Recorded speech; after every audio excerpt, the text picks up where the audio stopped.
ഉൽപ്പത്തി പുസ്തകം 46 അധ്യായം.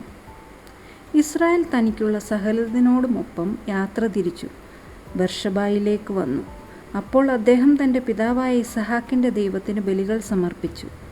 നിശാദർശനങ്ങളിലൂടെ ദൈവം ഇസ്രായേലിനോട് സംസാരിച്ചു. അവിടുന്ന് വിളിച്ചു, യാക്കോബേ, യാക്കോബേ.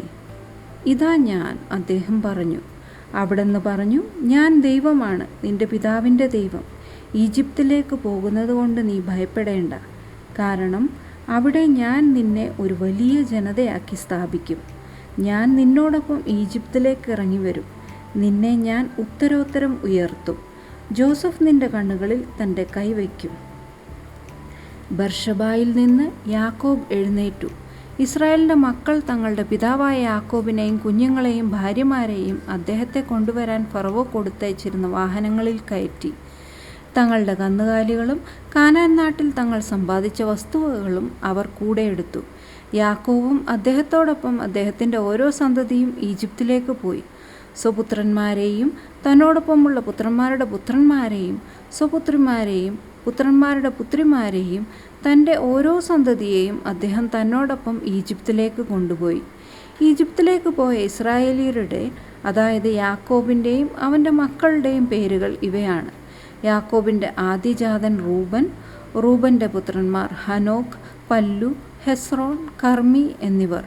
ശിമയോൻ്റെ പുത്രന്മാർ യമുവേൽ, യാമീൻ, ഓഹദ്, യാക്കിൻ, സോഹാർ, കാനാൻകാരിയുടെ മകൻ സാവൂൾ. ലേവിയുടെ പുത്രന്മാർ ഗർഷോൻ, കൊഹാത്ത്, മെറാരി. യൂദായുടെ പുത്രന്മാർ ഏർ, ഓനാൻ, ഷേലാഹ്, പേരസ്, സേറഹ്. ഏറും ഓനാനും കാനാൻ ദേശത്ത് വെച്ച് മരിച്ചിരുന്നു. പേരസിൻ്റെ പുത്രന്മാരായിരുന്നു ഹെസ്രോൺ, ഹാമൂൽ എന്നിവർ. ഇസാക്കറിൻ്റെ പുത്രന്മാർ തോല, ഫൂവ, യോബ്, ഷിംറോൻ. സെബുലൂണിൻ്റെ പുത്രന്മാർ സേറത്ത്, ഏലോൻ, യഹ്ലേൽ. ഇവരും ദീന എന്ന യാക്കോബിൻ്റെ പുത്രിയും പാതാൻ ആരാമിൽ വെച്ച് ലയ പ്രസവിച്ച അവൻ്റെ മക്കളാണ്.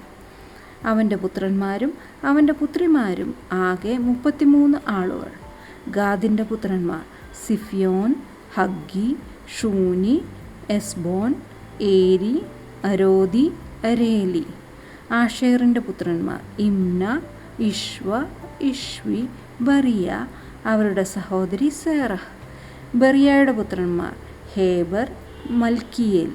ലാബാൻ തൻ്റെ മകളായ ലേയായ്ക്ക് പരിചാരികയായി കൊടുത്ത സിൽഫായുടെ മക്കളാണിവർ. അവർ യാക്കോബിനു വേണ്ടി ഈ 16 പേരെ പ്രസവിച്ചു. യാക്കോബിൻ്റെ ഭാര്യയായ റാഹേലിൻ്റെ മക്കളാണ് ജോസഫും ബെഞ്ചമിനും. ഓനിലെ പുരോഹിതനായ പൊത്തിഫറായുടെ പുത്രി അസ്നത്ത് ജോസഫിനു വേണ്ടി ഈജിപ്തിൽ വച്ച് മനാസെ, എഫ്രായിം എന്നിവരെ പ്രസവിച്ചു. ബെഞ്ചമിൻ്റെ പുത്രന്മാർ ബേല, ബേക്കർ, അഷ്ബേൽ, ഗേര, നാമാൻ, ഏഹി, റോഷ്, മുപ്പീം, ഹുപ്പീം, ആർദ്. ഇവർ യാക്കോബിന് റാഹേലിൽ ജനിച്ച മക്കളാണ്. ആകെ 14 പേർ. ദാനിൻ്റെ മക്കളാണ് ഹുഷ്യർ.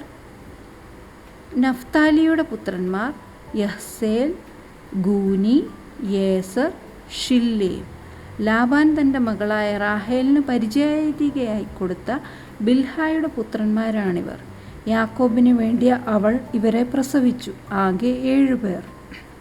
പുത്രന്മാരുടെ ഭാര്യമാരെ കൂടാതെ യാക്കോബിനോടൊപ്പം ഈജിപ്തിലേക്ക് തിരിച്ച യാക്കോബിൽ നിന്ന് തന്നെ ഉടലെടുത്ത മക്കൾ ആകെ 66 പേരാണ്. ജോസഫിൻ്റെ പുത്രന്മാർ ഈജിപ്തിൽ അവന് ജനിച്ച 2 പേർ. അങ്ങനെ ഈജിപ്തിലേക്ക് വന്ന യാക്കോബിൻ്റെ കുടുംബത്തിൽപ്പെട്ട ആകെ ആളുകൾ 70 പേരാണ്. തനിക്ക് മുമ്പേ ഗോഷനിലേക്ക് നയിക്കുന്നതിന് വേണ്ടി അദ്ദേഹം ജോസഫിൻ്റെ പക്കലേക്ക് മുൻകൂറായി യൂദായെ അയച്ചു. അവർ ഗോഷൻ പ്രദേശത്തേക്ക് വന്നു. ജോസഫ് തൻ്റെ രഥമൊരുക്കി തൻ്റെ പിതാവായ ഇസ്രായേലിനെ എതിരേൽക്കാനായി ഗോഷനിലേക്ക് ചെന്നു. അവൻ അദ്ദേഹത്തിൻ്റെ അടുത്തെത്തി ആശ്ലേഷിച്ചു. അദ്ദേഹത്തിൻ്റെ തോളിൽ അവൻ തുടരെ കണ്ണീരൊഴുക്കി. ഇസ്രായേൽ ജോസഫിനോട് പറഞ്ഞു, ഒടുവിൽ നിൻ്റെ മുഖം ഞാൻ കണ്ടു കഴിഞ്ഞിരിക്കെ ഞാൻ മരിച്ചുകൊള്ളട്ടെ, നീ ഇനിയും ജീവനോടിരിക്കുന്നുവല്ലോ. ജോസഫ് തൻ്റെ സഹോദരന്മാരോടും തൻ്റെ പിതൃകുടുംബത്തോടുമായി പറഞ്ഞു, ഞാൻ പോയി ഫറവോയോട് വിവരിക്കട്ടെ. അദ്ദേഹത്തോട് ഞാൻ പറയാം, കാനാൻ ദേശത്തായിരുന്ന എൻ്റെ സഹോദരന്മാരും പിതൃകുടുംബം മുഴുവനും എൻ്റെ അടുത്ത് വന്നിട്ടുണ്ട്. ഈ ആളുകൾ മൃഗങ്ങളെ മേയ്ക്കുന്നവരാണ്, അതായത് കന്നുകാലി വളർത്തുകാരാണ്. അവരുടെ ആടുമാടുകളും അവർക്കുള്ളതൊക്കെയും അവർ കൊണ്ടുവന്നിട്ടുണ്ട്. അപ്പോൾ ഫറവോ നിങ്ങളെ വിളിച്ച് നിങ്ങളുടെ തൊഴിലുകൾ എന്തൊക്കെയാണെന്ന് ചോദിക്കുമ്പോൾ നിങ്ങൾ പറയണം, അങ്ങയുടെ ദാസന്മാർ ഞങ്ങളെപ്പോലെ തന്നെ ഞങ്ങളുടെ പൂർവികരും ഞങ്ങളുടെ ചെറുപ്പം മുതൽ ഇപ്പോൾ വരെ കന്നുകാലി വളർത്തുകാരാണ്. അങ്ങനെയെങ്കിലേ നിങ്ങൾക്ക് ഗോഷൻ നാട്ടിൽ പാർക്കാനൊക്കൂ. കാരണം ആടുമേയ്ക്കുന്ന എല്ലാവരും ഈജിപ്തുകാർക്ക് മ്ലേച്ഛരാണ്.